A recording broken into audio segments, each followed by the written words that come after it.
Осы берген сұрақтың бірінші сұрағына жауап береді. Түсінікті ме?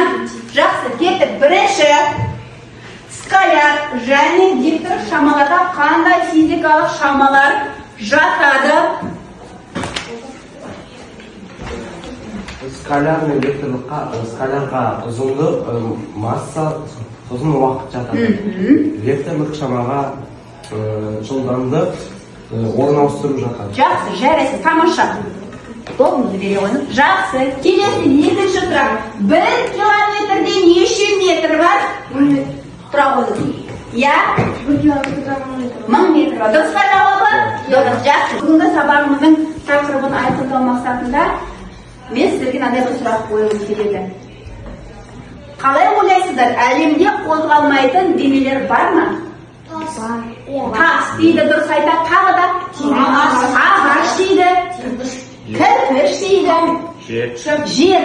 Ал енді құрметті оқушылар, айналаңызда қандай қозғалыстарды байқайсыздар? Көлік жүру.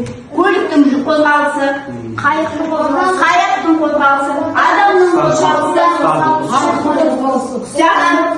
Жақсы. Ендеше осы берілген мысалдардан ортақ нәрсе не? Қозғалыс. Дұрыс айтасыздар, жарайсыздар. Тамаша.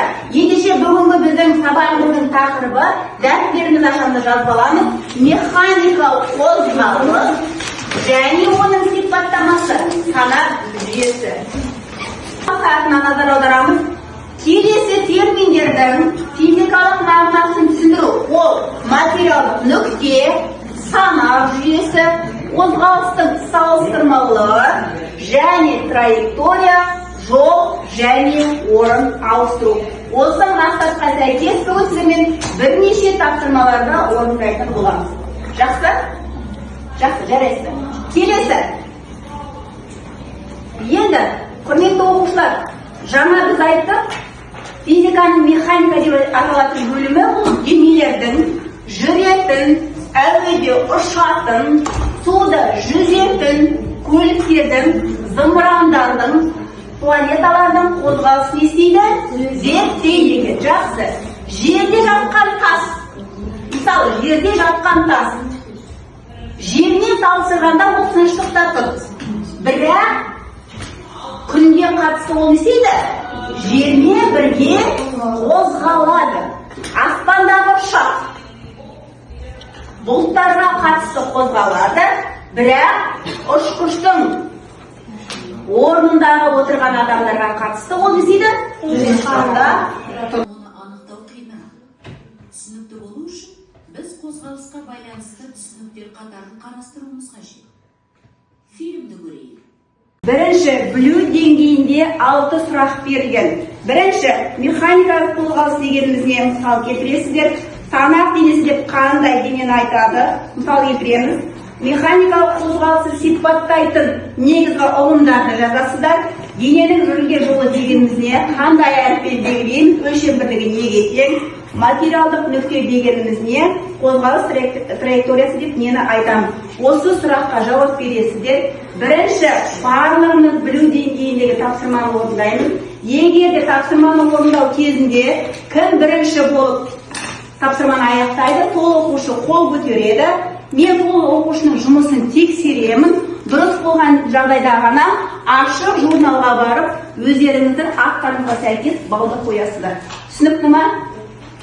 Сұрақ бар ма? Жақсы. Барлығымыз бірінші білу деңгейіндегі тапсырманы орындаймыз.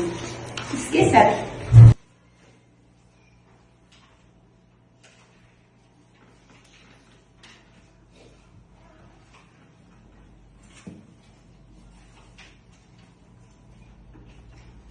Ал жақсы, бейбарыс. Сіздің мен дәптеріңізді тексерейін. Егер дұрыс болған жағдайда ғана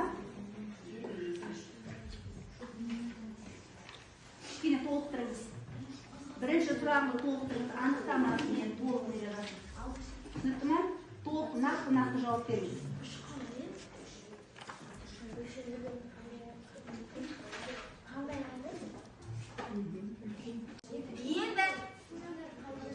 Енді қараңыздар.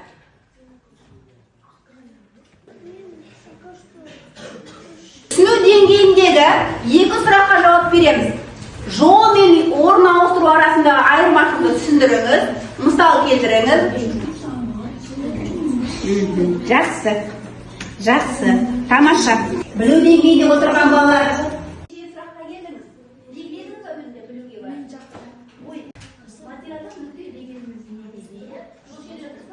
Мына берілген мәндерге назар аударамыз. Жарайсыз, тамаша, белгілеңіз. Қанша метр жол жүргеніңіз?